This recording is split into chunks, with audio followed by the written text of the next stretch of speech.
ఇది glass cutter. దీన్ని చెక్కను కత్తిరించడానికి లేదా దానికి కావలసిన ఆకారం ఇవ్వడానికి ఉపయోగిస్తారు. ఇది దీని కాపర్ అల్లాయ్ బీటింగ్ హెడ్. ఇది దీని గ్రిప్. దీనిని యాంటీ స్కిడ్ హ్యాండిల్ అని కూడా అంటారు. గ్లాస్ కటింగ్లో టూల్ చేతి నుండి జారవిడవచ్చు, దాంతో గాయాలు జరిగే అవకాశం ఉంటుంది. ఇలాంటి ప్రమాదాలను నివారించడానికి దీని హ్యాండిల్లో ఈ విధమైన డిజైన్ ఉంటుంది.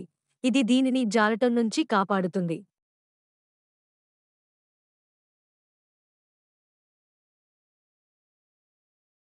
దీనిని కార్బైడ్ కట్టర్ అంటారు.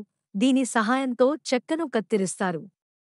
గ్లాస్ను కత్తిరించే ముందు దానిపై కటింగ్ ఆయిల్ను ఉపయోగించండి. ఆ తరువాత కార్బైడ్ కట్టర్తో కత్తిరించండి.